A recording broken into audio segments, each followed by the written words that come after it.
سامعین سے گزارش ہے کہ ایلیکوینٹ ادب اور ایلیکوینٹ ادب ایکسٹراس میں جتنے بھی مشہور تاریخی ناولز اور فکشنل ناولز کمپلیٹ ہو چکے ہیں اس کا مطالعہ ہمارے پلے لسٹ سیکشن میں کریں اور زیادہ سے زیادہ شیئر کرنے کی کوشش کریں، اور ہم سے رابطہ کرنے کے لیے فیس بک اور ٹویٹر پر فالو کریں۔ جزاک اللہ۔ بسم اللہ الرحمن الرحیم۔ صلیبیوں کے بحری بیڑے اور افواج کو بحر روم میں غرق کر کے صلاح الدین ایوبی ابھی مصر کے ساحلی علاقے میں ہی موجود تھا۔ 7 دن گزر گئے تھے، صلیبیوں سے تاوان وصول کیا جا چکا تھا، مگر بحر روم ابھی تک بچے کچے بحری جہازوں کو، کشتیوں کو نگل اور انسانوں کو اگل رہا تھا۔ صلیبی ملاح اور سپاہ جلتے جہازوں سے سمندر میں کود گئے تھے۔ دور سمندر کے وسط میں 7 روز بعد بھی چند ایک جہازوں کے بادبان پھڑ پھڑاتے نظر آتے تھے، ان میں کوئی انسان نہیں تھا۔ پھٹے ہوئے بادبانوں نے جہازوں کو سمندر کے رحم و کرم پر چھوڑ دیا تھا۔ صلاح الدین ایوبی نے ان کی تلاشی کے لیے کشتیاں روانہ کر دی تھیں اور ہدایات دی تھیں کہ اگر کوئی جہاز یا کشتی کام کی ہو تو وہ رسوں سے گھسیٹ لائیں، اور جو اس قابل نہ ہو ان میں سے سامان اور کام کی دیگر چیزیں نکال لائیں۔ کشتیاں چلی گئی تھیں اور جہازوں سے سامان لایا جا رہا تھا۔ ان میں زیادہ تر اسلحہ اور کھانے پینے کا سامان تھا یا لاشیں۔ سمندر میں لاشوں کا یہ عالم تھا کہ نہریں انہیں اٹھا اٹھا کر ساحل پر پٹک رہی تھیں۔ ان میں کچھ تو جلی ہوئی تھی اور کچھ مچھلیوں کی کھائی ہوئی، بہت سی ایسی تھی جن میں تیر پیوست تھے۔ صلاح الدین ایوبی نے صلیبیوں کے تیروں، نیزوں، تلواروں اور دیگر اسلحہ کا معائنہ بڑی غور سے کیا تھا اور انہیں اپنی اسلحہ کے ساتھ رکھ کر مضبوطی اور مار کا مقابلہ کیا تھا۔ زندہ لوگ بھی تختوں اور ٹوٹی ہوئی کشتیوں پر تیرتے ابھی تک سمندر سے باہر آ رہے تھے۔ ان بھوکے، پیاسے، تھکے اور ہارے ہوئے لوگوں کو لہریں جہاں کہیں ساحل پر لا پھینکتی تھیں وہ وہیں نڈھال ہو کر گر پڑتے اور مسلمان انہیں پکڑ کر لاتے تھے۔ ساحل کی میلوں لمبائی میں یہی عالم تھا۔ صلاح الدین ایوبی نے اپنی سپاہ کو مصر کے سارے ساحل پر پھیلا دیا تھا اور انتظام کیا تھا کہ جہاں بھی کوئی قیدی سمندر سے نکلے اسے وہیں خشک کپڑے اور خوراک دی جائے، اور جو زخمی ہوں ان کی مرہم پٹی بھی وہیں ہو جائے۔ اس اہتمام کے بعد قیدیوں کو ایک جگہ جمع کیا جا رہا تھا۔ صلاح الدین ایوبی گھوڑے پر سوار ساحلی علاقے میں گھوم پھر رہا تھا۔ وہ اپنے خیمے سے کوئی 2 میل دور نکل گیا۔ آگے چٹانی علاقہ آ گیا۔ چٹانوں کی ایک سمت سمندر اور عقب میں صحرا تھا۔ یہ سرسبز صحرا تھا جہاں کھجور کے علاوہ دوسری اقسام کے صحرائی درخت اور جھاڑیاں تھیں۔ صلاح الدین ایوبی گھوڑے سے اترا اور پیدل چٹانوں کے دامن میں چل پڑا۔ محافظ دستے کے 4 سوار اس کے ساتھ تھے۔ اس نے اپنا گھوڑا محافظوں کے حوالے کیا اور انہیں وہیں ٹھہرنے کو کہا۔ اس کے ساتھ 3 سالار تھے، ان میں اس کا رفیق خاص بہاؤالدین شداد بھی تھا۔ وہ اس مورکے سے ایک ہی روز پہلے عرب سے اس کے پاس آیا تھا۔ انہوں نے بھی گھوڑے محافظوں کے حوالے کیے اور سلطان کے ساتھ ساتھ چلنے لگے۔ موسم سرد تھا، سمندر میں تلاطم نہیں تھا، لہریں آتی تھیں اور چٹانوں سے دور ہی سے واپس چلی جاتی تھیں۔ ایوبی ٹہلتے ٹہلتے دور نکل گیا اور محافظ دستے کی نظروں سے اوجھل ہو گیا۔ اس کے آگے اور پیچھے بائیں طرف اونچی اونچی چٹانیں اور دائیں طرف ساحل کی ریت تھی۔ وہ ایک چٹان پر کھڑا ہو گیا جس کی بلندی 2 یا 2.5 گز تھی۔ اس نے بحر روم کی طرف دیکھا۔ یوں معلوم ہوتا تھا جیسے سمندر کی نیلاہٹ سلطان ایوبی کی آنکھوں میں اتر آئی ہو۔ اس کے چہرے پر فتح و نصرت کی مسرت تھی۔ اس کی گردن کچھ زیادہ ہی تن گئی تھی۔ اس نے ناک سکیڑ کر کہا، کس قدر تعفن ہے۔ اس کی اور سالاروں کی نظریں ساحل پر گھومنے لگیں۔ پھڑ پھڑانے کی آوازیں سنائی دی اور پھر ہلکی ہلکی چیخیں اور سیٹیاں سی سنائی دیں۔ اوپر سے 3-4 گدھ پر پھیلائے اترتے دکھائی دیے اور چٹان کی اوٹ میں جدھر ساحل تھا اتر گئے۔ ایوبی نے کہا لاشیں ہیں۔ ادھر گیا تو 15-20 گز دور گدھ 3 لاشوں کو کھا رہے تھے۔ ایک گدھ ایک انسانی کھوپڑی پنجوں میں دبوچ کر اڑا اور جب فضا میں چکر کاٹا تو کھوپڑی اس کے پنجوں سے چھوٹ گئی اور صلاح الدین ایوبی کے سامنے آ گری۔ کھوپڑی کی آنکھیں کھلی ہوئی تھیں جیسے صلاح الدین ایوبی کو دیکھ رہی ہوں۔ چہرے اور بالوں سے صاف پتہ چلتا تھا کہ یہ کسی سلیبی کی کھوپڑی ہے۔ ایوبی کچھ دیر کھوپڑی کو دیکھتا رہا، پھر اس نے اپنے سالاروں کی طرف دیکھا اور کہا ان لوگوں کی کھوپڑیاں مسلمانوں کی کھوپڑیوں سے بہتر ہیں۔ یہ ان کھوپڑیوں کا کمال ہے کہ ہماری خلافت عورت اور شراب کی نظر ہوتی جا رہی ہے۔ سلیبی چوہوں کی طرح سلطنت اسلامیہ کو ہڑپ کرتے چلے جا رہے ہیں۔ ایک سالار نے کہا اور ہمارے بادشاہ انہیں جزیہ دے رہے ہیں۔ شداد نے کہا فلسطین پر سلیبی قابض ہیں۔ سلطان، کیا ہم امید رکھ سکتے ہیں کہ ہم فلسطین سے انہیں نکال سکیں گے؟ خدا کی ذات سے مایوس نہ ہو شداد، صلاح الدین نے کہا۔ ہم اپنے بھائیوں کی ذات سے مایوس ہو چکے ہیں۔ ایک اور سالار بولا تم ٹھیک کہتے ہو۔ سلطان ایوبی نے کہا حملہ جو باہر سے ہوتا ہے اسے ہم روک سکتے ہیں۔ کیا تم میں سے کوئی سوچ بھی سکتا تھا کہ کفار کے اتنے بڑے بحری بیڑے کو تم اتنی تھوڑی طاقت سے نظر آتش کر کے ڈبو سکو گے؟ تم نے شاید اندازہ نہیں کیا کہ اس بیڑے میں جو لشکر آ رہا تھا وہ سارے مصر پر مکھیوں کی طرح چھا جاتا۔ اللہ نے ہمیں ہمت دی اور ہم نے کھلے میدان میں نہیں بلکہ صرف گھات لگا کر اس لشکر کو سمندر کی تہہ میں گم کر دیا۔ مگر میرے دوستو، حملہ جو اندر سے ہوتا ہے اسے تم آسانی سے نہیں روک سکتے۔ جب تمہارا اپنا بھائی تم پر وار کرے گا تو تم پہلے یہ سوچو گے کیا تم پر واقعی بھائی نے وار کیا ہے؟ تمہارے بازو میں اس کے خلاف تلوار اٹھانے کی طاقت نہیں ہوگی۔ اگر تلوار اٹھاؤ گے اور اپنے بھائی سے تیغ آزمائی کرو گے تو دشمن موقع غنیمت جان کر دونوں کو ختم کر دے گا۔ وہ آہستہ آہستہ ساحل پر چٹان کے ساتھ ساتھ جا رہا تھا۔ چلتے چلتے رک گیا، جھک کر ریت سے کچھ اٹھایا اور ہتھیلی پہ رکھ کر سب کو دکھایا۔ یہ ہتھیلی جتنی بڑی سلیب تھی وہ سیاہ لکڑی کی بنی ہوئی تھی۔ اس کے ساتھ ایک مضبوط دھاگا تھا۔ اس نے ان لاشوں کے بکھرے ہوئے اعضا کو دیکھا جنہیں گدھ کھا رہے تھے، پھر کھوپڑی کو دیکھا جو گدھ کے پنجوں سے اس کے سامنے گری تھی۔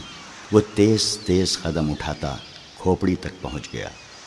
3 گدھ کھوپڑی کی ملکیت پر لڑ رہے تھے۔ صلاح الدین ایوبی کو دیکھ کر پرے چلے گئے۔ صلاح الدین ایوبی نے سلیب کھوپڑی پر رکھ دی اور دوڑ کر اپنے سالاروں سے جا ملا۔ کہنے لگا میں نے سلیبیوں کے ایک قیدی افسر سے باتیں کی تھی۔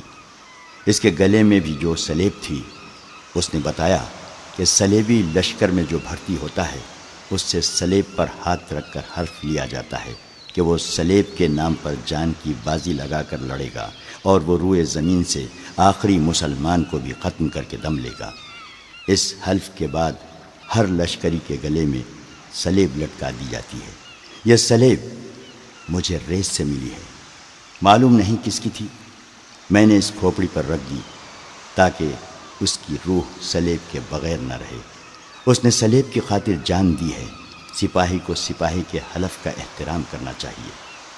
سلطان، شداد نے کہا یہ تو آپ کو معلوم ہے کہ سلیبی یروشلم کے مسلمان باشندوں کا کتنا کچھ احترام کر رہے ہیں۔ وہاں سے مسلمان بیوی بچوں کو ساتھ لے کر بھاگ رہے ہیں۔ ہماری بیٹیوں کی آبرو لوٹی جا رہی ہے۔ ہمارے قیدیوں کو انہوں نے ابھی تک نہیں چھوڑا۔ مسلمان جانوروں کی سی زندگی بسر کر رہے ہیں۔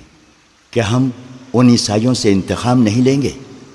انتقام نہیں، صلاح الدین ایوبی نے کہا، ہم فلسطین لیں گے، مگر فلسطین کے راستے میں ہمارے اپنے حکمران حائل ہیں۔ وہ چلتے چلتے رک گیا اور بولا کفار نے سلیب پر ہاتھ رکھ کر سلطنت اسلامیہ کے خاتمے کا حلف اٹھایا ہے۔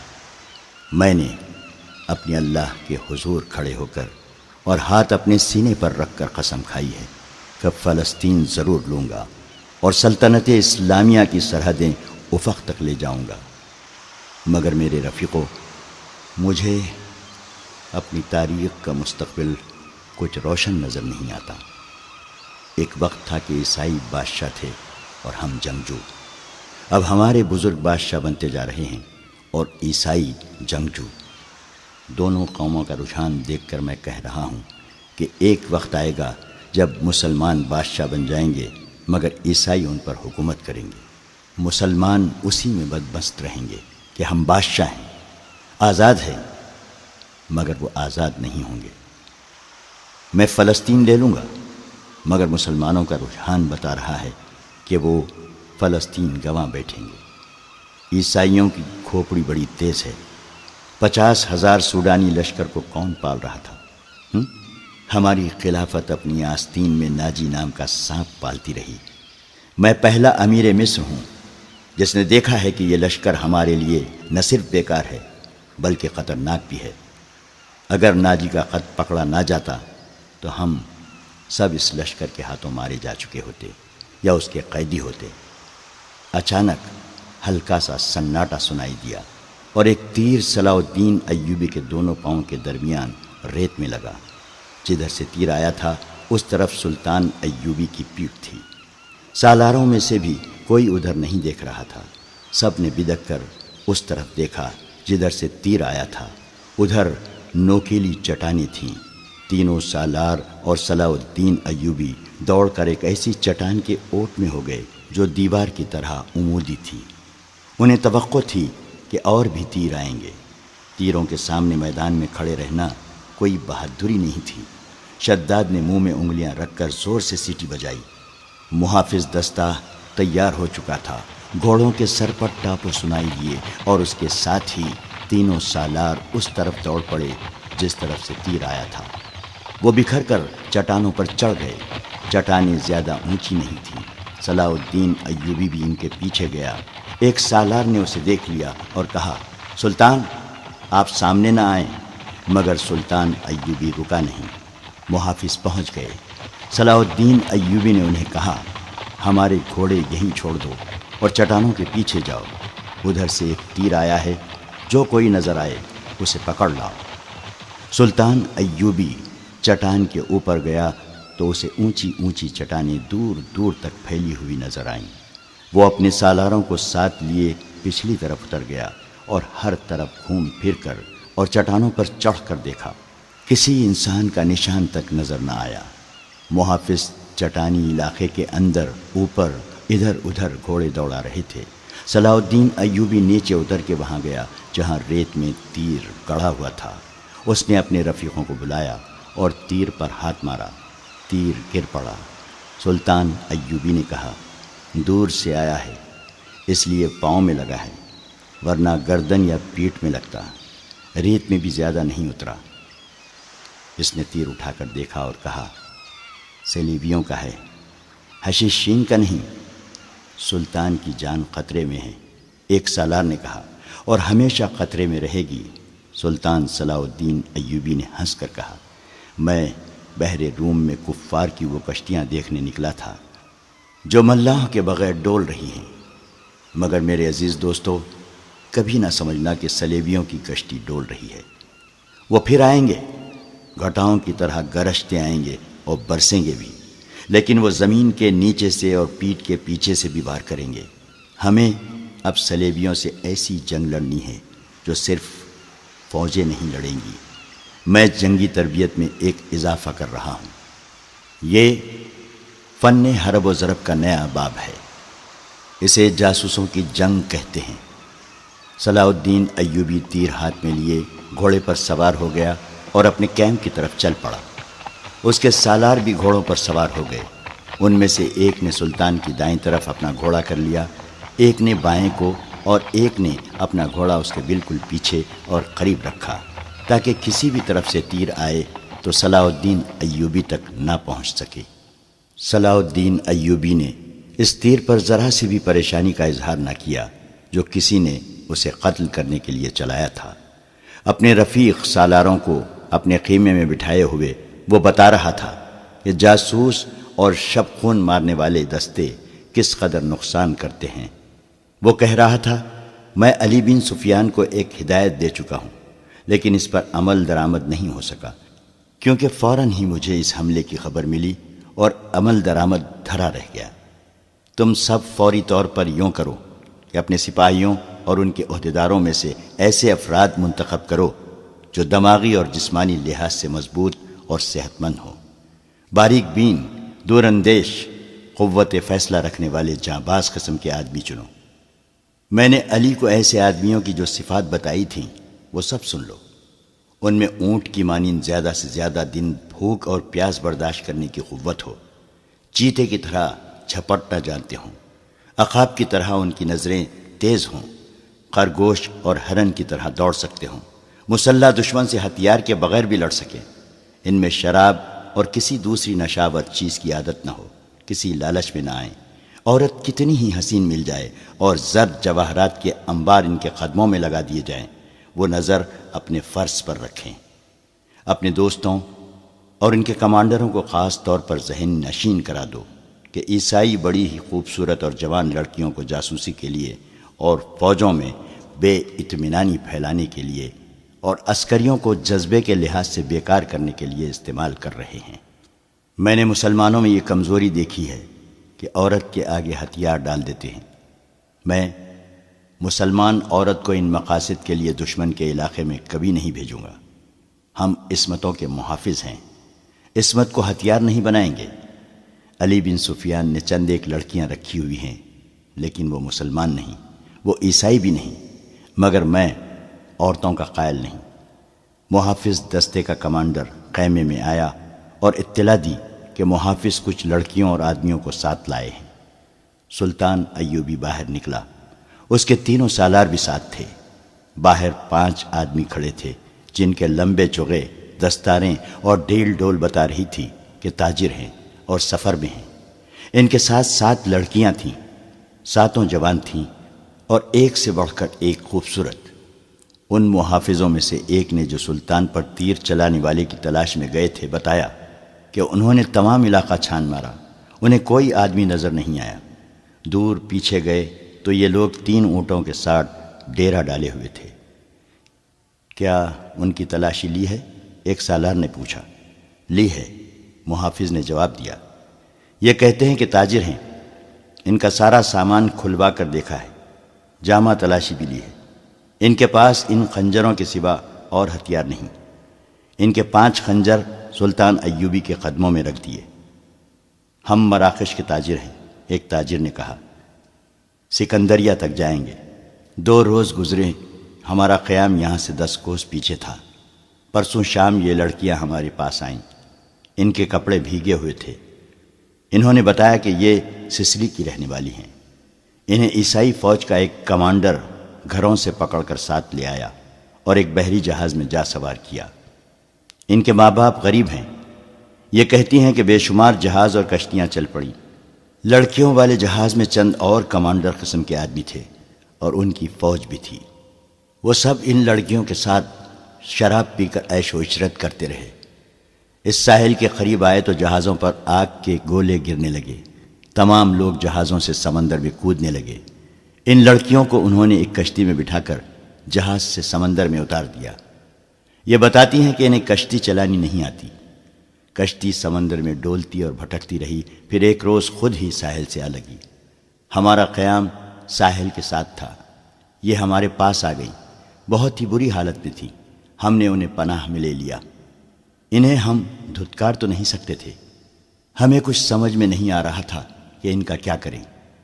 پچھلے پڑاؤ سے یہاں تک انہیں ساتھ لائے ہیں۔ یہ سوار آ گئے اور ہمارے سامان کی تلاشی لینے لگے۔ ہم نے ان سے تلاشی کی وجہ پوچھی تو انہوں نے بتایا کہ سلطان صلاح الدین امیر مصر کا حکم ہے۔ ہم نے ان سے منت سماجت کی کہ ہمیں اپنے سلطان کے حضور لے چلو، ہم عرض کریں گے کہ ان لڑکیوں کو اپنی پناہ میں لے لیں، ہم سفر میں ہیں، انہیں کہاں کہاں لیے پھریں گے۔ لڑکیوں سے پوچھا تو وہ سسلی کی زبان بول رہی تھیں۔ وہ ڈری ڈری سی لگتی تھیں۔ ان میں سے 2-3 اکٹھی ہی بولنے لگیں۔ صلاح الدین ایوبی نے تاجروں سے پوچھا کہ ان کی زبان کون سمجھتا ہے؟ ایک نے بتایا کہ صرف میں سمجھتا ہوں۔ یہ التجا کر رہی ہیں کہ سلطان انہیں پناہ میں لے لے۔ کہتی ہیں کہ ہم تاجروں کے قافلے کے ساتھ نہیں جائیں گی، کہیں ایسا نہ ہو کہ راستے میں ڈاکو ہمیں اٹھا کر لے جائیں۔ ادھر جنگ بھی ہو رہی ہے، ہر طرف عیسائیوں اور مسلمانوں کے سپاہی بھاگتے دوڑتے پھر رہے ہیں۔ ہمیں سپاہیوں سے بہت ڈر لگتا ہے۔ ہمیں جب گھروں سے اٹھایا گیا تھا تو ہم سب کنواری تھیں۔ ان فوجیوں نے بحری جہاز میں ہمیں طوائفیں بنائے رکھا تھا۔ ایک لڑکی نے کچھ کہا تو اس کی زبان جاننے والے تاجر نے سلطان ایوبی سے کہا، یہ کہتی ہے کہ ہمیں مسلمانوں کے بادشاہ تک پہنچا دو، ہو سکتا ہے اس کے دل میں رحم آ جائے۔ ایک اور لڑکی بول پڑی، اس کی آواز رندھائی ہوئی تھی۔ تاجر نے کہا، یہ کہتی ہے ہمیں عیسائی سپاہیوں کے حوالے نہ کیا جائے، میں مسلمان ہو جاؤں گی بشرطے کہ کوئی اچھی حیثیت والا مسلمان میرے ساتھ شادی کر لے۔ 2-3 لڑکیاں پیچھے کھڑی منہ چھپانے کی کوشش کر رہی تھیں۔ ان کے چہروں پر گھبراہٹ تھی، بات کرتے شرماتی یا ڈرتی تھیں۔ صلاح الدین ایوبی نے تاجر سے کہا، انہیں کہو کہ یہ عیسائیوں کے پاس نہیں جانا چاہتی، لیکن ہم انہیں اسلام قبول کرنے پر مجبور نہیں کر سکتے۔ یہ لڑکی جو کہہ رہی ہے کہ مسلمان ہو جائے گی بشرطے کہ کوئی مسلمان اس کے ساتھ شادی کر لے، اسے کہو کہ میں اس کی پیشکش قبول نہیں کر سکتا، کیونکہ یہ خوف اور مجبوری کے عالم میں اسلام قبول کرنا چاہتی ہے۔ انہیں بتاؤ کہ انہیں مجھ پر اعتماد ہے تو میں انہیں اسلام کی بیٹیوں کی طرح پناہ میں لیتا ہوں۔ اپنے دارالحکومت میں جا کر یہ انتظام کر دوں گا کہ انہیں عیسائی راہبوں یا کسی پادری کے پاس بھجوا دوں گا۔ پادری یروشلم میں ہوں گے۔ دوسری صورت یہ ہے کہ جب عیسائی قیدیوں کو آزاد کیا جائے گا تو میں کوشش کروں گا کہ ان کی شادیاں قابل اعتماد اور اچھی حیثیت کے قیدیوں کے ساتھ کرا دوں، اور انہیں یہ بھی بتا دو کہ کسی مسلمان کو ان سے ملنے کی اجازت نہیں ہوگی، اور نہ انہیں اجازت ہوگی کہ کسی مسلمان سے ملیں۔ ان کی ضروریات اور عزت کا خیال رکھا جائے گا۔ تاجر نے لڑکیوں کو ان کی زبان میں سلطان ایوبی کی ساری باتیں بتائیں تو ان کے چہروں پر رونق آ گئی، وہ ان شرائط پر رضامند ہو گئی۔ تاجر شکریہ ادا کر کے چلے گئے۔ سلطان صلاح الدین ایوبی نے لڑکیوں کے لیے الگ خیمہ لگانے اور خیمے کے باہر ہر وقت ایک سنتری موجود رہنے کا حکم دیا۔ وہ خیمے کی جگہ بتانے ہی لگا تھا کہ 6 صلیبی قیدی سلطان ایوبی کے سامنے لائے گئے۔ وہ بہت ہی بری حالت میں تھے، ان کے کپڑے بھیگے ہوئے تھے، کپڑوں پر خون بھی تھا، ریت بھی۔ ان کے چہرے لاشوں کی مانند تھے۔ ان کے متعلق بتایا گیا کہ 1.5-2 میل دور ساحل پر بے سود پڑے تھے۔ وہ ٹوٹی ہوئی کشتی پر تیر رہے تھے۔ ایک دن کشتی پانی بھر جانے سے ڈوب گئی۔ یہ سب تیر کر ساحل تک پہنچے۔ کشتی میں 22 آدمی سوار تھے، صرف یہ 6 زندہ بچے ہیں۔ ان سے چلا نہیں جاتا تھا۔ یہ صلیبی لشکر کے سپاہی تھے۔ یہ سب دھڑام سے بیٹھ گئے۔ ان میں سے ایک چہرے مہرے سے لگتا تھا کہ معمولی سپاہی نہیں ہے۔ وہ کراہ رہا تھا۔ اس کے کپڑوں پر خون کا ایک دھبا بھی نہ تھا، مگر زخمیوں سے زیادہ تکلیف میں معلوم ہوتا تھا۔ اس نے 7 لڑکیوں کو غور سے دیکھا، پھر کراہنے لگا۔ یہ سلطان صلاح الدین ایوبی کا حکم تھا کہ ہر ایک قیدی اسے دکھایا جائے۔ چونکہ قیدی ابھی تک سمندر سے بچ کر نکل رہے تھے، اس لیے ہر ایک قیدی سلطان ایوبی کے سامنے لایا جاتا تھا۔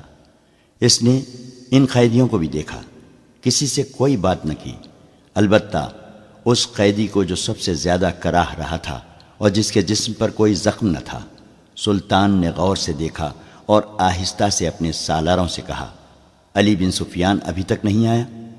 ان تمام قیدیوں سے جو اب تک ہمارے پاس آ چکے ہیں بہت کچھ پوچھنا ہے، ان سے معلومات لینی ہے۔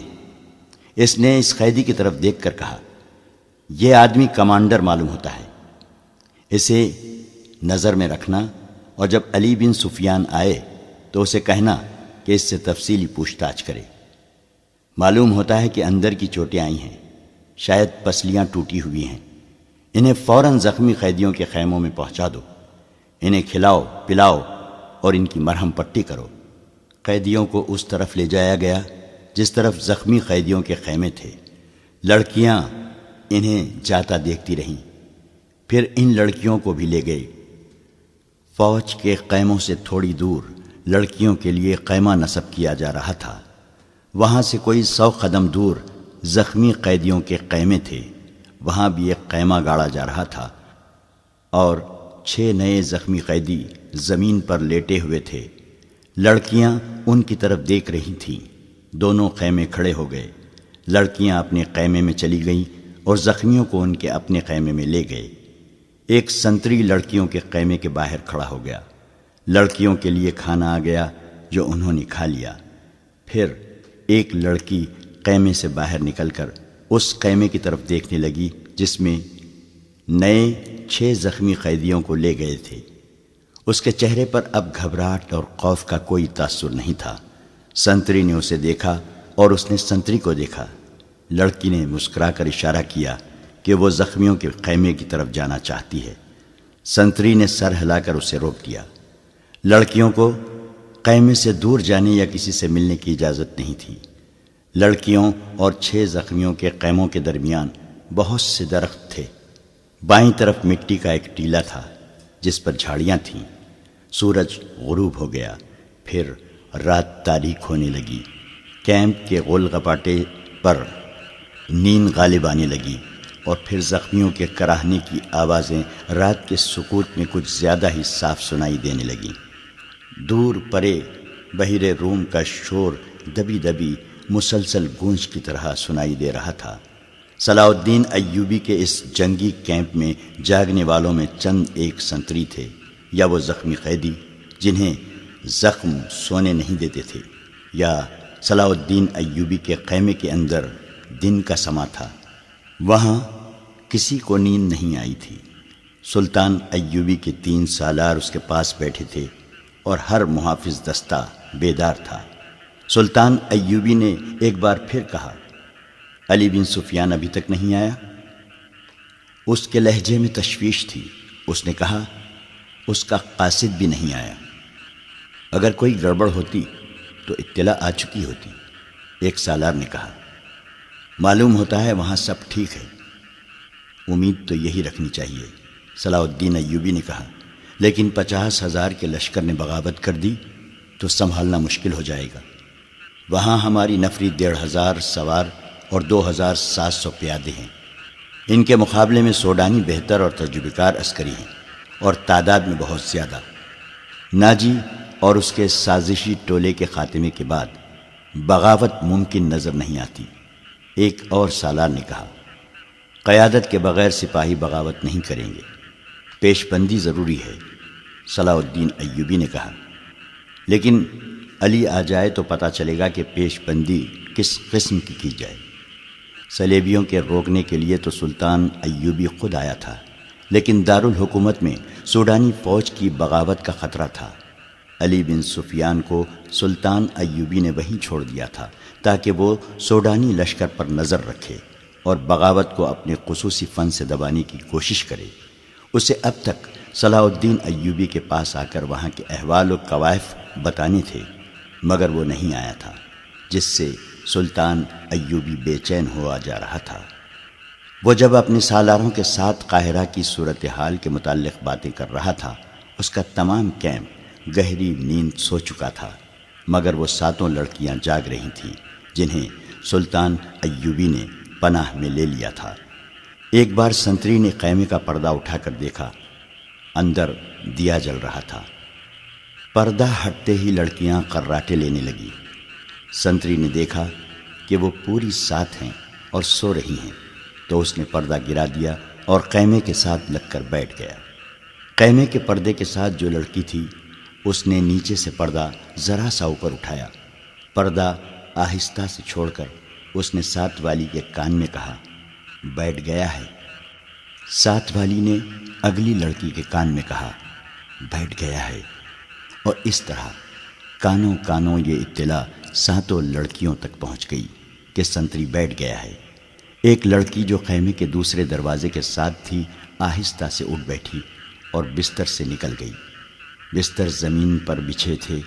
اس نے اوپر لینے والے کمبل اس طرح بستر پر ڈال دیے جیسے ان کے نیچے لڑکی لیٹی ہوئی ہے۔ وہ پاؤں پر سرکتی خیمے کے دروازے تک گئی، پردہ ہٹایا اور باہر نکل گئی۔ باقی 6 لڑکیوں نے آہستہ آہستہ قراٹے لینے شروع کر دیے۔ سنتری کو معلوم تھا کہ یہ سمندر سے بچ کر نکلی ہوئی پناہ گزین لڑکیاں ہیں، کوئی خطرناک قیدی تو نہیں۔ وہ بیٹھ کر اونگتا رہا۔ لڑکی دبے پاؤں ایسے رخ پر ٹیلے کی طرف چلتی گئی جس رخ سے اس کے اور سنتری کے درمیان خیمہ حائل رہا۔ ٹیلے کے پاس پہنچ کر اس نے اس خیمے کا رخ کر لیا جس میں 6 نئے قیدی رکھے گئے تھے۔ رات تاریک تھی، وہاں کچھ درخت تھے۔ سنتری اب ادھر دیکھتا بھی تو اسے لڑکی نظر نہ آتی۔ لڑکی بیٹھ گئی اور پاؤں پر سرک سرک کر آگے بڑھنے لگی۔ آگے ریت کی ڈھیریاں سی تھیں۔ وہ ان کی اوٹ میں سرکتی ہوئی خیمے کے قریب پہنچ گئی، مگر وہاں ایک سنتری ٹہل رہا تھا۔ لڑکی ایک ڈھیری کے پاس لیٹ گئی۔ سنتری اسے سیاہ سائے کی طرح نظر آ رہا تھا۔ وہ اب 2 سنتریوں کے درمیان تھی، ایک اس کے اپنے خیمے کا اور دوسرا زخمیوں کے خیمے کا۔ اسے ڈر یہ تھا کہ زخمیوں کا سنتری اس کی طرف آ گیا تو وہ پکڑی جائے گی۔ بہت دیر انتظار کے بعد سنتری دوسرے زخمیوں کی طرف چلا گیا۔ لڑکی ہاتھوں اور گھٹنوں کے بل چلتی خیمے تک پہنچ گئی اور پردہ اٹھا کر اندر چلی گئی۔ اندر اندھیرا تھا۔ 2-3 زخمی آہستہ آہستہ کراہ رہے تھے۔ شاید ان میں سے کسی نے خیمے کا پردہ اٹھتا دیکھ لیا تھا۔ اس نے نحیف آواز میں پوچھا، کون ہے؟ لڑکی نے منہ سے شش کی لمبی آواز نکالی اور سرگوشی میں پوچھا، رابن کہاں ہے؟ اسے جواب ملا، ادھر سے تیسرا۔ لڑکی نے تیسرے آدمی کے پاؤں ہلائے تو آواز آئی، کون ہے؟ لڑکی نے جواب دیا، موبی۔ رابن اٹھ بیٹھا، ہاتھ لمبا کر کے لڑکی کو بازو سے پکڑا اور اسے اپنے بستر میں گھسیٹ لیا۔ اسے اپنے پاس لٹا کر اوپر کمبل ڈال دیا اور بولا، سنتری نہ آ جائے، میرے ساتھ لگی رہو۔ اس نے لڑکی کو اپنے ساتھ لگا لیا اور کہا، میں اس اتفاق پر حیران ہو رہا ہوں کہ ہماری ملاقات ہو گئی ہے۔ یہ ایک معجزہ ہے جس سے ظاہر ہوتا ہے کہ خدائے یسوع مسیح کو ہماری کامیابی منظور ہے۔ ہم نے بہت بری شکست کھائی ہے، لیکن یہ سب دھوکہ تھا۔ یہ وہی زخمی قیدی تھا جو دوسروں سے الگ تھلگ اور چہرے مہرے اور جسم جسے سے معمولی سپاہی نہیں بلکہ اعلیٰ رتبے کا لگتا تھا۔ صلاح الدین ایوبی نے بھی کہا تھا کہ یہ کوئی معمولی سپاہی نہیں، اس پر نظر رکھنا۔ علی بن سفیان اس سے تفتیش اور تحقیقات کرے گا۔ تم کتنے کچھ زخمی ہو؟ لڑکی نے اس سے پوچھا۔ کوئی ہڈی تو نہیں ٹوٹی؟ میں بالکل ٹھیک ہوں، رابن نے جواب دیا، خراش تک نہیں آئی۔ انہیں بتایا ہے کہ اندر کی چوٹیں ہیں اور سینے کے اندر شدید درد ہے، لیکن میں بالکل تندرست ہوں۔ پھر یہاں کیوں آ گئے؟ لڑکی نے پوچھا۔ میں نے بہت کوشش کی کہ مصر میں داخل ہو جاؤں اور سوڈانی لشکر تک پہنچ سکوں، لیکن ہر طرف اسلامی فوج پھیلی ہوئی ہے، کوئی راستہ نہیں ملا۔ ان 5 زخمیوں کو اکٹھا کیا اور ان کے ساتھ زخمی بن کر یہاں آ گیا۔ اب فرار کی کوشش کروں گا جو ابھی ممکن نظر نہیں آتی۔ اس نے ذرا غصے سے کہا، مجھے 2 سوالوں کا جواب دو۔ ایوبی کو میں نے زندہ دیکھا ہے، کیوں؟ کیا تیر ختم ہو گئے تھے یا وہ حرام خور بزدل ہو گئے ہیں؟ اور دوسرا سوال یہ ہے کہ تم 7 کی 7 لڑکیاں مسلمانوں کی قید میں کیوں آ گئیں؟ کیا وہ 5 مر گئے ہیں یا بھاگ گئے ہیں؟ وہ زندہ ہیں رابن، موبی نے کہا۔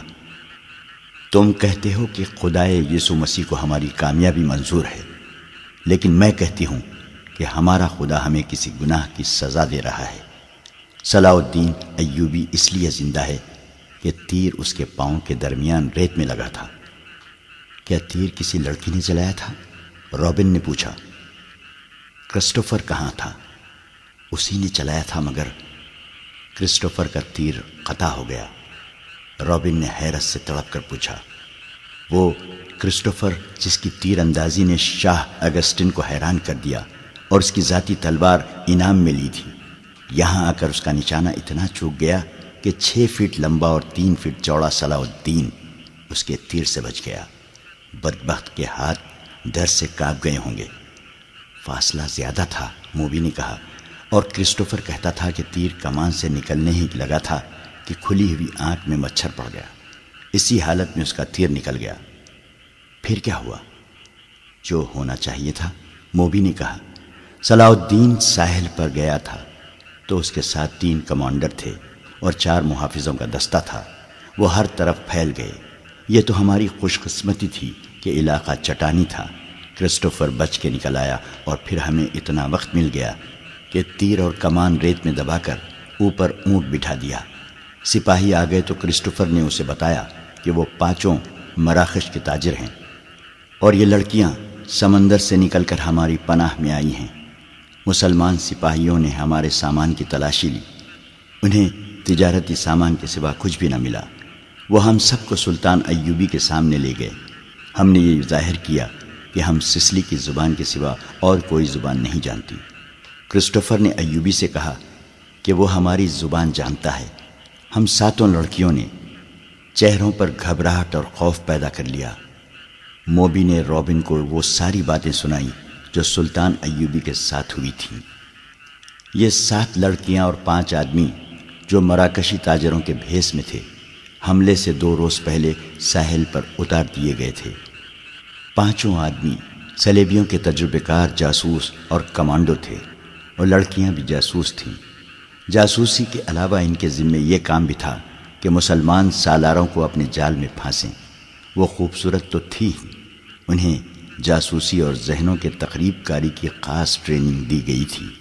اس ٹریننگ میں اداکاری خاص طور پر شامل تھی۔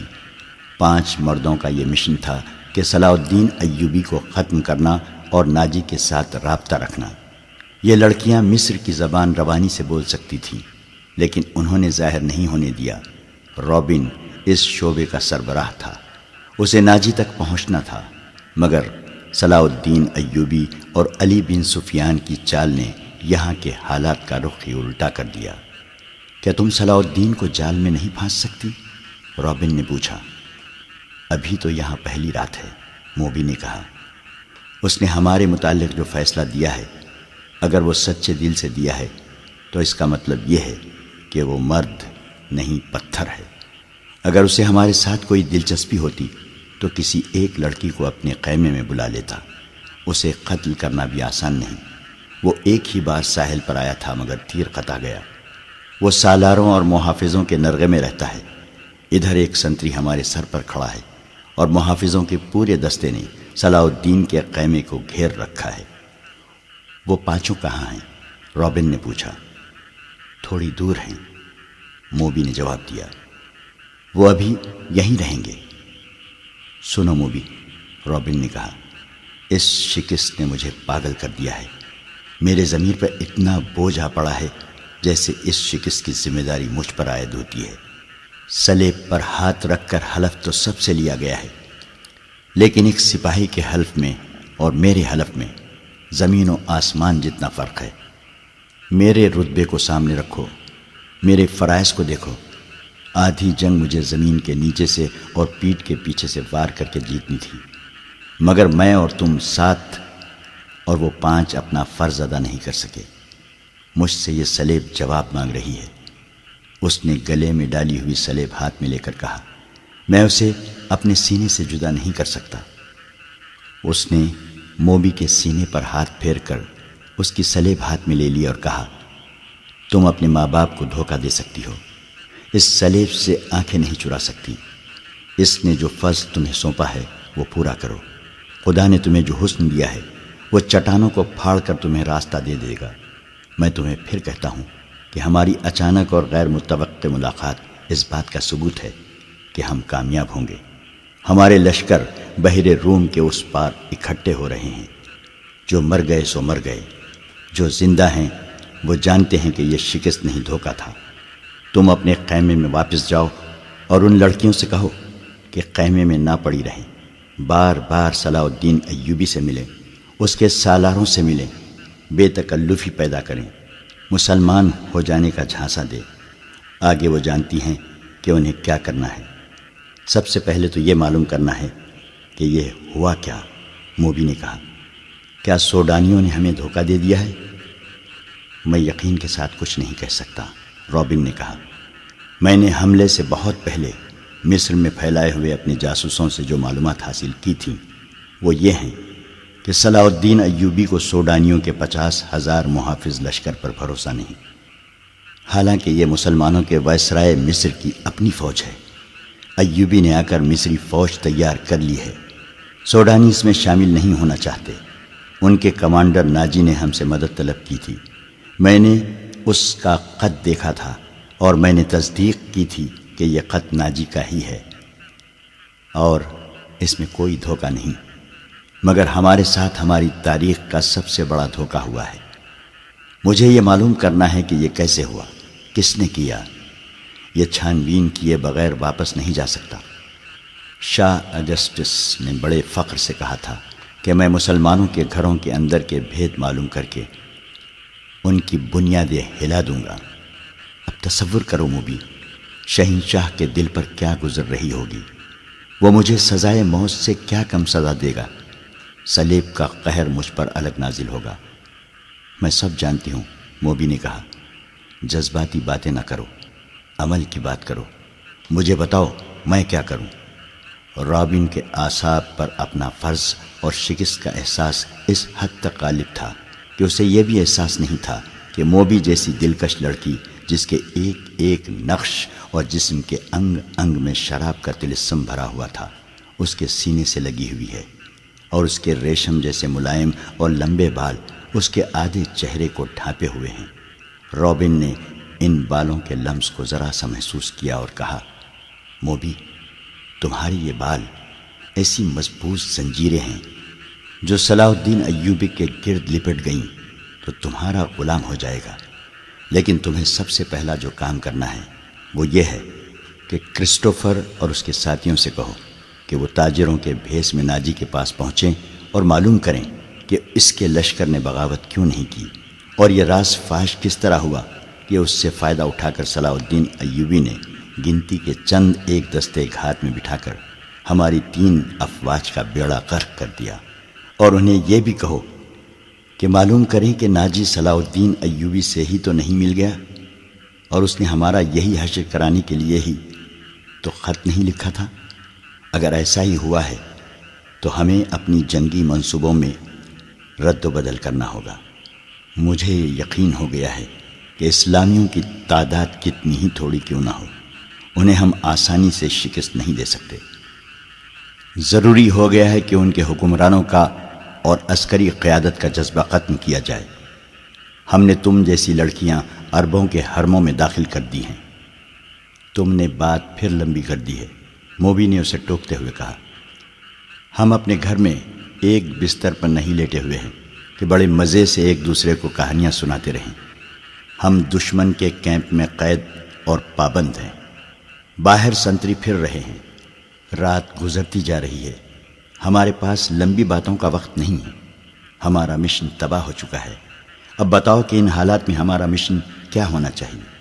ہم 7 لڑکیاں اور 6 مرد ہیں، ہم کیا کریں؟ ایک یہ کہ ناجی کے پاس جائیں اور اس کے دھوکے کی چھان بین کریں، پھر کسے اطلاع دیں؟ تم کہاں ملو گے؟ میں یہاں سے فرار ہو جاؤں گا، رابن نے کہا، لیکن فرار سے پہلے اس کیمپ، اس کی نفری اور ایوبی کے آئندہ عزائم کے متعلق تفصیل معلوم کروں گا۔ اس شخص کے متعلق ہمیں بہت چوکنا رہنا ہوگا۔ اس وقت اسلامی قوم میں یہ واحد شخص ہے جو صلیب کے لیے خطرہ ہے، ورنہ اسلامی خلافت ہمارے جال میں آتی چلی جا رہی ہے۔ شاہ ایملر کہتا تھا کہ مسلمان اتنے کمزور ہو گئے ہیں کہ اب ان کو ہمیشہ کے لیے اپنے پاؤں میں بٹھانے کے لیے صرف ایک ہلے کی ضرورت ہے، مگر اس کا یہ عزم محض خوش فہمی ثابت ہوا۔ مجھے یہاں رہ کر ایوبی کی کمزور رگیں دیکھنی ہیں اور تمہیں 5 آدمیوں کے ساتھ مل کر سوڈانی لشکر کو بھڑکانا اور بغاوت کرانی ہے۔ نہایت ضروری یہ ہے کہ ایوبی زندہ نہ رہے۔ اگر وہ زندہ رہے تو ہمارے اس قید خانے میں زندہ رہے جہاں وہ عمر کی آخری گھڑی تک سورج نہ دیکھ سکے اور رات کو آسمان کا اسے ایک بھی تارا نظر نہ آئے۔ تم پہلے اپنے خیمے میں جاؤ اور اپنی 6 لڑکیوں کو ان کا کام سمجھا دو۔ انہیں خاص طور پر ذہن نشین کرا دو کہ اس آدمی کا نام علی بن سفیان ہے، جسے ان ریشمی بالوں، شربتی آنکھوں اور اتنے دلکش جسموں سے ایسا بیکار کرنا ہے کہ وہ صلاح الدین ایوبی کے کام کا نہ رہے، اور اگر ہو سکے تو اس کے اور صلاح الدین ایوبی کے درمیان ایسی غلط فہمی پیدا کرنی ہے کہ وہ ایک دوسرے کے دشمن ہو جائیں۔ تم سب اچھی طرح جانتی ہو کہ 2 مردوں میں غلط فہمی اور دشمنی کس طرح پیدا کی جاتی ہے۔ جاؤ اور لڑکیوں کو مکمل ہدایت دے کر کرسٹوفر کے پاس پہنچو، اسے میرا سلام کہنا، اور یہ بھی کہنا کہ تیرے تیر کو ایوبی پر آ کر ہی قطع ہونا تھا۔ اب اس گناہ کا کفارہ ادا کرو اور جو کام تمہیں سونپا گیا ہے وہ 100% پورا کرو۔ رابن نے موبی کے بالوں کو چوم کر کہا، تمہیں صلیب پر اپنی عزت بھی قربان کرنا پڑے گی، لیکن خدائے یسوع مسیح کی نظروں میں تم مریم کی طرح کماری ہوگی۔ اسلام کو جڑ سے اکھاڑنا ہے۔ ہم نے یروشلم لے لیا ہے، مصر بھی ہمارا ہوگا۔ موبی رابن کے بستر سے نکلی اور خیمے کے پردے کے پاس جا کر پردہ اٹھایا، باہر جھانکا۔ اندھیرے میں اسے کچھ بھی نظر نہ آیا۔ وہ باہر نکل گئی اور خیمے کی اوٹ سے دیکھا کہ سنتری کہاں ہیں۔ اسے دور کسی کے گنگنانے کی آواز سنائی دی۔ یہ سنتری ہی ہو سکتا تھا۔ موبی چل پڑی، درختوں سے گزرتی، قدم قدم پر پیچھے دیکھتی۔ وہ ٹیلے تک پہنچ گئی اور اپنے خیمے کا رخ کر لیا۔ نصف راستہ طے کیا ہوگا کہ اسے 2 آدمیوں کی دبی دبی باتوں کی آوازیں سنائی دینے لگیں۔ یہ آوازیں اس کے خیمے کے قریب معلوم ہوتی تھیں۔ اسے یہ خطرہ نظر آنے لگا کہ سنتری نے معلوم کر لیا ہے کہ ایک لڑکی غائب ہے اور وہ کسی دوسرے سنتری کو یا اپنے کمانڈر کو بلا لیا ہے۔ اس نے سوچا کہ خیمے میں جانے کی بجائے اپنے ان 5 ساتھیوں کے پاس چلی جائے جو مراکشی تاجروں کے بھیس میں کوئی 1.5 میل دور خیمہ زن تھے۔ مگر اسے یہ خیال بھی آ گیا کہ اس کی گمشدگی سے باقی لڑکیوں پر مصیبت آ جائے گی۔ وہ تھیں تو پوری چالاک، پھر بھی ان پر پابندیاں سخت ہونے کا خطرہ تھا اور کوئی چارہ کار بھی نہ تھا۔ موبی ذرا آگے اور چلی گئی تاکہ ان دونوں آدمیوں کی باتیں سن سکے۔ ان کی زبان وہ سمجھتی تھی۔ یہ تو اس نے دھوکہ دیا تھا کہ وہ سسلی زبان کے سوا اور کوئی زبان نہیں سمجھتی۔ وہ آدمی خاموش ہو گئے۔ موبی دبے پاؤں آگے بڑھی۔ اسے بائیں طرف قدموں کی آہٹ سنائی دی۔ اس نے چونک کر دیکھا۔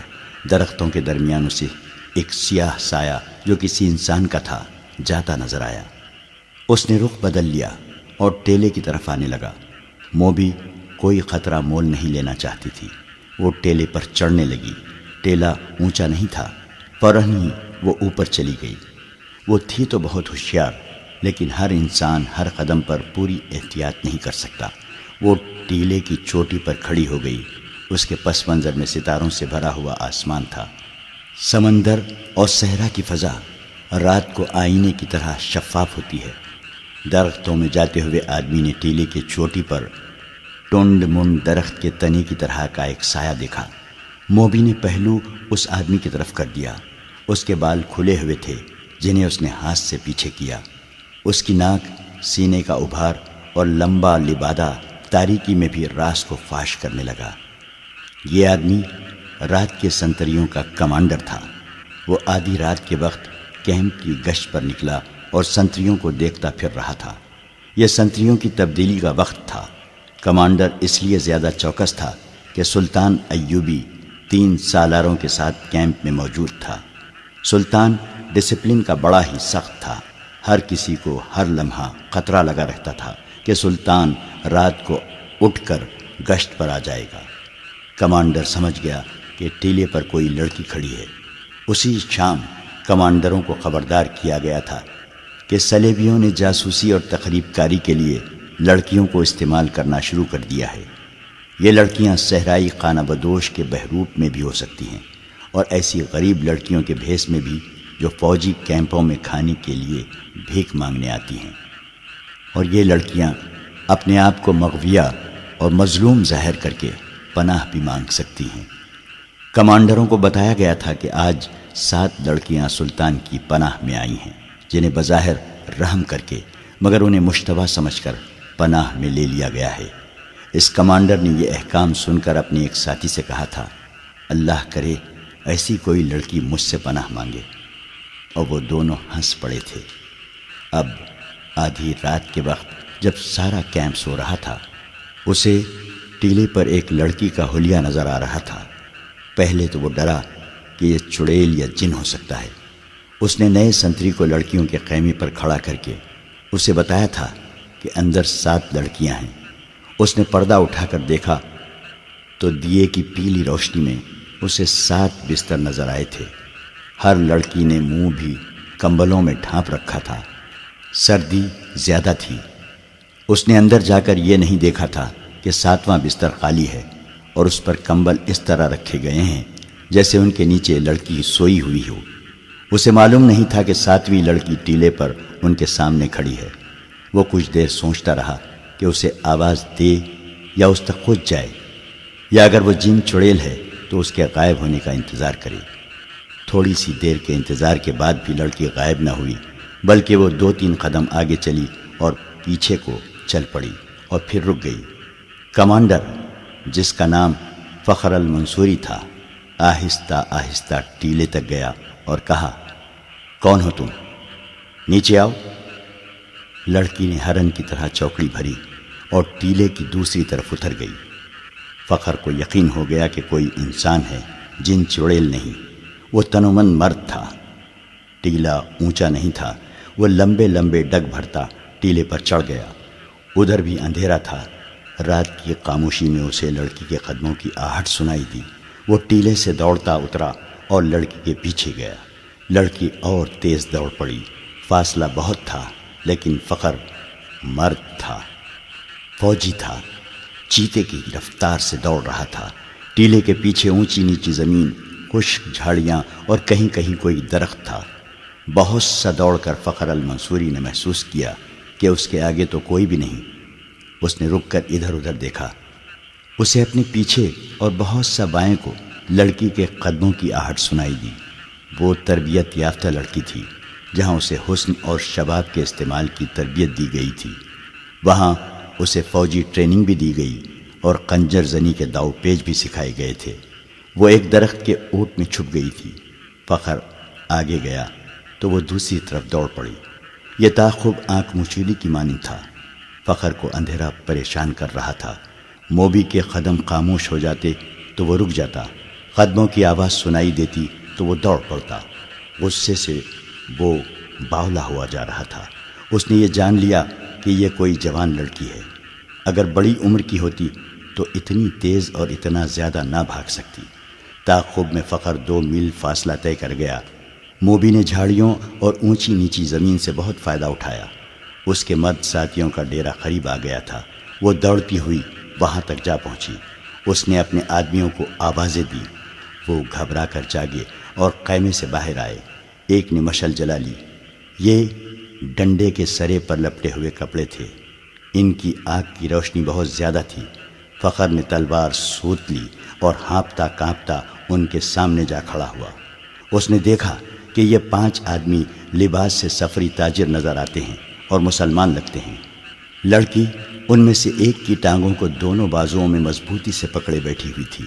مشعل کے ناشتے شعلے میں اس کے چہرے پر گھبراہٹ اور خوف نظر آ رہا تھا۔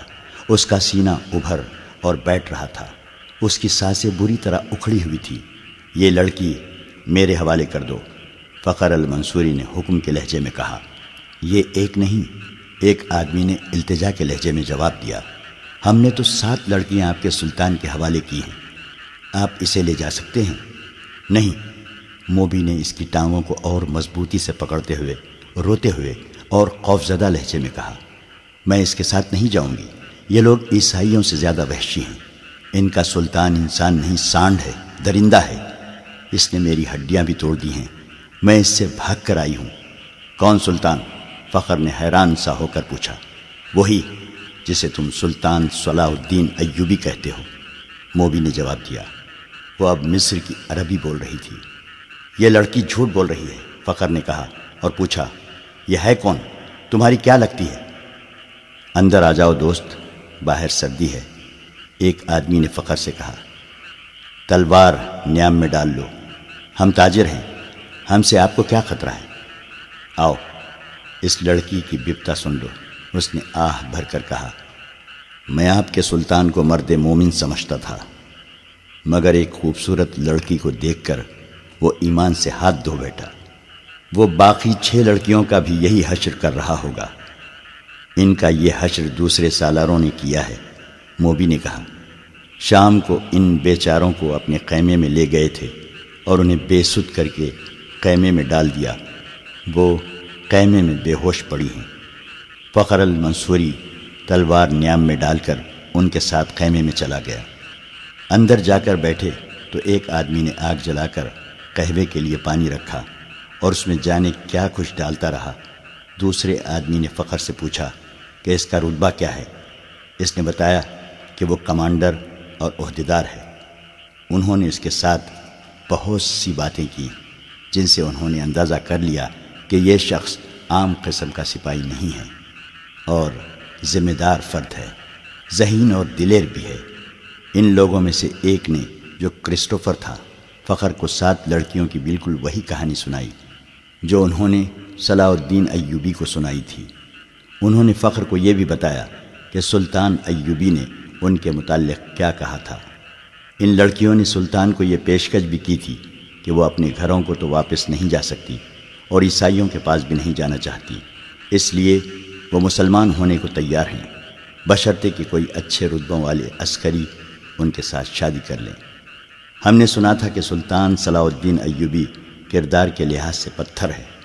ہم ہر روز سفر پر رہنے والے تاجر ہیں، انہیں کہاں ساتھ لیے پھرتے، انہیں سلطان کے حوالے کر دیا، مگر سلطان نے اس لڑکی کے ساتھ جو سلوک کیا وہ اس کی زبانی سن لو۔ فخر المنصوری نے لڑکی کی طرف دیکھا تو لڑکی نے کہا، ہم بہت خوش تھیں کہ خدا نے ہمیں ایک فرشتے کی پناہ دی ہے۔ سورج غروب ہونے کے بعد سلطان کا ایک محافظ آیا اور مجھے کہا کہ سلطان بلا رہا ہے۔ میں باقی 6 لڑکیوں کی نسبت ذرا زیادہ خوبصورت ہوں، مجھے توقع نہیں تھی کہ تمہارا ایوبی مجھے بری نیت سے بلا رہا ہے۔ میں چلی گئی۔ سلطان ایوبی نے شراب کی سراہی کھولی، ایک پیالہ اپنے آگے رکھا اور ایک مجھے دیا۔ میں عیسائی ہوں، شراب 100 بار پی ہے۔ بحری جہاز میں عیسائی کمانڈروں نے میرے جسم کو کھلونا بنائے رکھا ہے۔ صلاح الدین ایوبی بھی میرے جسم کے ساتھ کھیلنا چاہتا تھا۔ شراب اور مرد میرے لیے کوئی نئی چیزیں نہیں تھیں، لیکن ایوبی کو میں فرشتہ سمجھتی تھی۔ میں اس کے جسم کو اپنے ناپاک جسم سے دور رکھنا چاہتی تھی، مگر وہ ان عیسائیوں سے بدتر نکلا جو مجھے بحری جہاز میں لائے تھے، اور جب ان کا جہاز ڈوبنے لگا تو انہوں نے ہمیں ایک کشتی میں ڈال کر سمندر میں اتار دیا۔ ان میں سے کسی نے ہمارا ساتھ نہ دیا، ہمارے جسم چھچوڑے ہوئے اور ہڈیاں چٹکی ہوئی تھی۔ خدا نے ہمیں بچا لیا اور اس آدمی کی پناہ میں پھینک دیا جو فرشتے کے روپ میں درندہ ہے۔ مجھے سلطان نے ہی بتایا تھا کہ میرے ساتھ کی باقی 6 لڑکیاں اس کے سالاروں کے خیمے میں ہیں۔ میں نے سلطان کے پاؤں پکڑ کر کہا کہ میرے ساتھ شادی کر لو۔ اس نے کہا کہ اگر تم مجھے پسند کرتی ہو تو شادی کے بغیر تمہیں اپنے حرم میں رکھ لوں گا۔ اس نے میرے ساتھ وحشیوں کا برتاؤ کیا، شراب پہ بدمست تھا۔ اس نے مجھے اپنے ساتھ لٹا لیا۔ جو ہی اس کی آنکھ لگی میں وہاں سے بھاگ آئی۔ اگر میری بات کا اعتبار نہ آئے تو اس کے محافظوں سے پوچھ لو۔ اس دوران ایک آدمی نے فخر کو قہوہ پلایا۔ ذرا سی دیر بعد فخر کا مزاج بدلنے لگا۔ اس نے نفرت سے قہقہا لگایا اور کہا، ہمیں حکم دیتے ہیں کہ عورت اور شراب سے دور رہو، اور خود شراب پی کر راتیں عورتوں کے ساتھ گزارتے ہیں۔ فخر محسوس ہی نہ کر سکا کہ لڑکی کی کہانی محض بے بنیاد ہے، اور نہ ہی وہ یہ محسوس کر سکا کہ اس کا مزاج کیوں بدل گیا ہے۔ اسے حشیش پلا دی گئی تھی، اس پر ایسا نشہ طاری ہو چکا تھا جسے وہ نشہ نہیں سمجھتا تھا۔ وہ اب اپنے تصوروں میں بادشاہ بن چکا تھا۔ لڑکی کے چہرے پر مشعل کے شعلے کی روشنی ناچ رہی تھی۔ اس کے بکھرے ہوئے سیاہی مائل بھورے بال چمک رہے تھے۔ وہ فخر کو پہلے سے زیادہ حسین نظر آنے لگی۔ اس نے بے تاب ہو کر کہا، تم اگر چاہو تو میں تمہیں پناہ میں لیتا ہوں۔ نہیں، لڑکی ڈر کر پیچھے ہٹ گئی اور بولی، تم بھی میرے ساتھ اپنے سلطان جیسا سلوک کرو گے۔ تم مجھے اپنے خیمے میں لے جاؤ گے اور میں ایک بار پھر تمہارے سلطان کے قبضے میں آ جاؤں گی۔ ہم تو اب دوسری 6 لڑکیوں کو بھی بچانے کی سوچ رہے ہیں، ایک تاجر نے کہا۔ ہم ان کی عزت بچانا چاہتے تھے مگر ہم سے بھول ہوئی۔ فخر المنصوری کی نگاہیں لڑکی پر جمی ہوئی تھیں۔ اس نے اتنی خوبصورت لڑکی کبھی نہیں دیکھی تھی۔ خیمے میں خاموشی طاری ہو گئی جسے کرسٹوفر نے توڑا۔ اس نے کہا، تم عرب سے آئے ہو یا مصری ہو؟ مصری، فخر نے کہا۔ میں 2 جنگیں لڑ چکا ہوں، اسی لیے مجھے یہ عہدہ دیا گیا ہے۔ سوڈانی فوج کہاں ہے جس کا سالار ناجی ہے؟